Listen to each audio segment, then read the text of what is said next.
number of particles পঢ়িছিলা তাতে কি আছিলে এইকেইটাটো তোমালোকে ক্লাছ 9ত পাইছিলা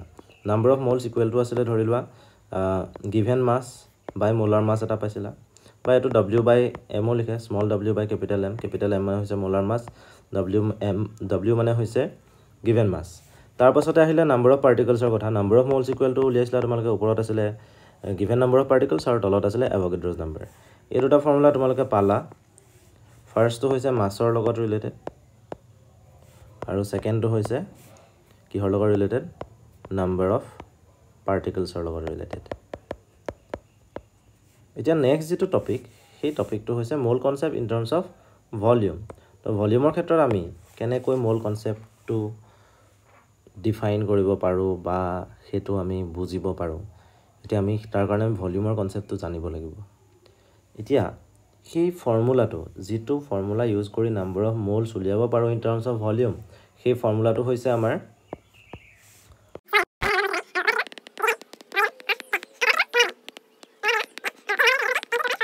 এটা গ্যাস যদি লওঁ এটা গ্যাস এটো অক্সিজেনো হ'ব পাৰে নাইট্ৰজেনো হ'ব পাৰে এনেকুৱা ধৰণৰ গ্যাস হ'ব পাৰে সেই গ্যাসবোৰৰ 1 মোল যেতিয়া লম 1 মোল ললে সেই 1 মোলে ভলিউমটো অকুপাই কৰিব 22.4 লিটাৰ হেতু কাৰণে 22.4 লিটাৰটো কি বুলি কোৱা হয় মোলাৰ ভলিউম বুলি কোৱা হয় এতিয়া এটো কোট এপ্লাই হয় আমি ফৰ্মুলাটো পালো ঠিকই কিন্তু সেই ফৰ্মুলাটো কোট ইউজ হ'ব সেই কথাটো জানিব লাগিব তাতে আমি মেইন দুটা কথা মনত ৰাখিব লাগিব ফাৰ্ষ্টটো হৈছে যে এই যেটো ফৰ্মুলা এই ফৰ্মুলাটো ইউজ হয় only for gases like applicable only to gases so gasৰ ক্ষেত্ৰতহে ইউজ হ'ব ফাৰ্ষ্ট কথা আৰু সেকেন্ড পইণ্টটো হৈ গল আমাৰ সেকেন্ড পইণ্টটো হৈ গল যে only at STP standard temperature and pressure conditions এই ফৰ্মুলাটো আমি এপ্লাই কৰিব পাৰিম আৰু তোমালোকক যেটা কোৱেশ্চন দিয়া থাকিব তে কোৱেশ্চনটোত কৈ দিব STP কন্ডিশন বুলি এটা STP কন্ডিশন মানে কি হয় হে কথাটো তোমালোকে জানিব লাগিব STP কন্ডিশনটো কিনো STP কন্ডিশন মানে হৈছে যে তাত টেম্পাৰেচাৰ ফিক্স থাকিব লাগিব আৰু সেই টেম্পাৰেচাৰটো হৈছে 273 কেলভিন আৰু প্ৰেছাৰ কনস্ট্যান্ট থাকিব লাগিব হেতু হৈছে 1 এটমস্ফেৰিক প্ৰেছাৰ এই কেটা বস্তু যদি কনস্ট্যান্ট থাকে তেতিয়া হলে আমি যেটো ফৰ্মুলা পালো সেই ফৰ্মুলাটো এপ্লাই কৰিব পাৰিম এতিয়া যেহেতু আমি ফৰ্মুলাটো জানিলো ফৰ্মুলাটো এপ্লাই কৰিবলৈ কন্ডিশন জানিলো গ্যাসৰ ক্ষেত্ৰতহে পাৰিম সলিড আৰু লিকুইডৰ ক্ষেত্ৰত নোৱাৰো আৰু only at STP কন্ডিশন হে পাৰিম বেলেগ যিকোনো কন্ডিশনত নোৱাৰো মানে টেম্পাৰেচাৰ ইয়াৰ পৰা বেলেগ হ'ব নোৱাৰিব আৰু প্ৰেছাৰ ইয়াৰ পৰা বেলেগ হ'ব নোৱাৰিব এতিয়া এটা কোৱেশ্চন আছে সেই কোৱেশ্চনটো আমি চাও কি কৈছে কোৱেশ্চনটো হৈছে এটো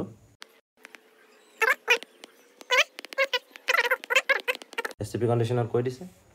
এটা তোমালোকে ভালকে চোৱা কোৱেশ্চনটো ক্যালকুলেট দ্য নাম্বাৰ অফ মোলছ কৈছে নাম্বাৰ অফ মোলছ উলিয়াব লাগে ভলিউম দিয়া আছে গতিকে আমি ভলিউমৰ ফৰ্মুলাটো এপ্লাই কৰিব লাগিব খালি কিমান লিটাৰৰ কৈছে 44.8 লিটাৰ কৈছে অক্সিজেন এটা হেতু কৰিবলৈ হলে আমি নাম্বাৰ অফ মোলছৰ ফৰ্মুলাটো জানিব লাগিব হেতু জানো তোমালোকে কৰিছা অলপ আগতে হেতু হৈছে ওপৰত আহিব গিভেন ভলিউম আৰু তলত আহিব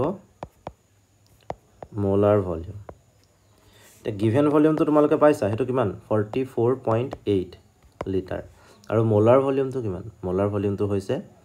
22.4 লিটাৰ পাৰ মোল লিখিব পাৰা সেই মোলটো ওপৰত গুছি যাব তে 44.8 ডিভাইডেড বাই 22.4 ৰিজাল্টটো হ'ব 2 আৰু এনসাৰটো যেটো ইউনিট হ'ব সেই ইউনিটটো কি হ'ব মোল হ'ব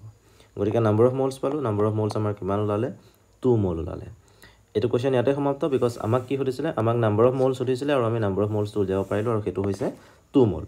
এতিয়া আমি নেক্সট কোৱেশ্চন তুলে যাও ইয়াৰ পাছৰ যেটো কোৱেশ্চন আছে হেতু হৈছে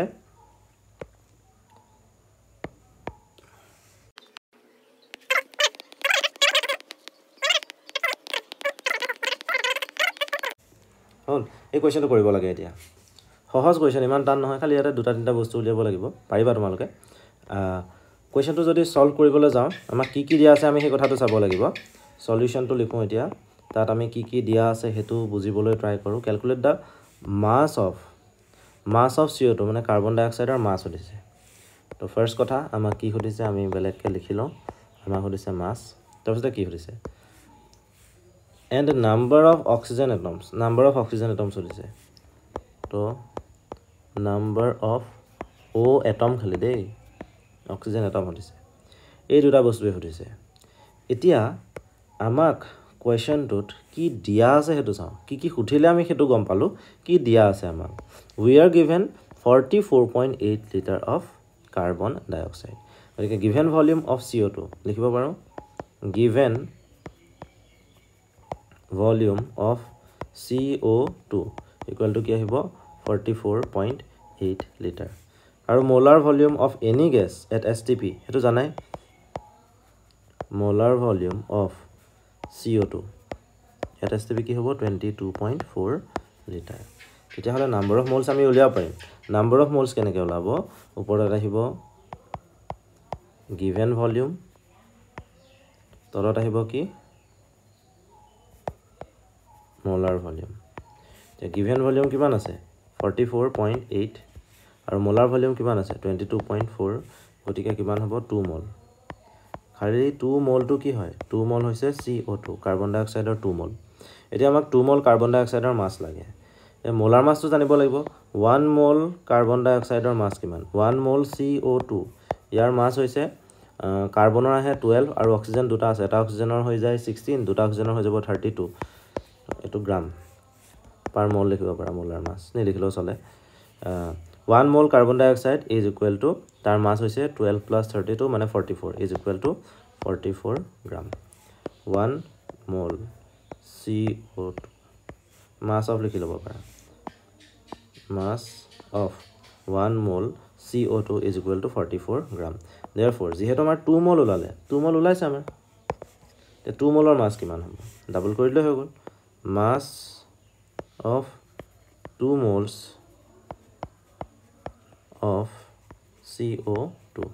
এটো কিমান হ'ব 2 into 44 gram result ওলাব আমাৰ 88 gram এটো লেকে হৈ গ'ল mass তো উলিয়ালো ইয়াৰ পাছত আমাৰ number of oxygen atoms আছে এতিয়া সবা কথাটো দেই 1 molecule of CO2 তাৰ oxygen atom কেটা থাকে 2 atoms of oxygen এতিয়া আমি এনেকা ক'ব পাৰো 1 mole of CO2 তাত কি হ'ব 2 moles of O মানে oxygen 2 mol হ'ব যেতিয়া আমি 1 mol কাৰ্বন ডাই অক্সাইড লম 1 mol CO2 ললে তাত 2 mol কি হ'ব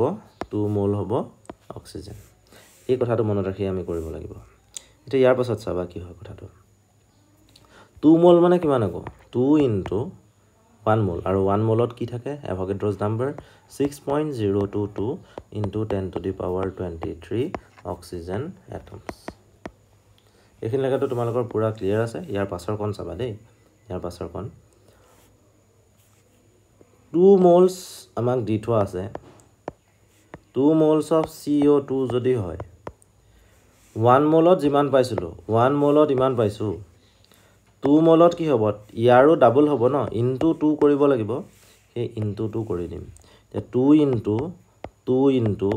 to এই পাৰ্টটো আছিল আগতে এই পাৰ্টটো এটো হয় 2 into 6.022 into 10 to the power 23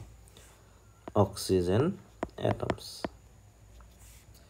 এটা ৰিজাল্টত কি পাম 2 into 2 4 এটা 4 into 6.022 4 6 are 24.088 into 10 to the power 23 oxygen atoms এইখিনি লাগে হল এটো স্ট্যান্ডার্ড ফর্মুলা যদি নিব বিচাৰা নিব পাৰা ইয়াত কি কৰিব লাগিব 24.088 to 2.408 হ'ব into 10 to the power কি হৈ যাব এফালে 24 হৈ যাব অক্সিজেন এটমস গতিকে কোৱেশ্চনটো যিমানখিনি বস্তু আমাক সুধিছিলে সেই গুটেখিনি আমি সলভ কৰিব পাৰিলো ইয়াৰ পাছত আৰু ৰিলেটেড কোৱেশ্চনস লৈ আহিম তোমালোকে আমাৰ ভিডিঅবোৰ চাই থাকিবা থ্যাংক ইউ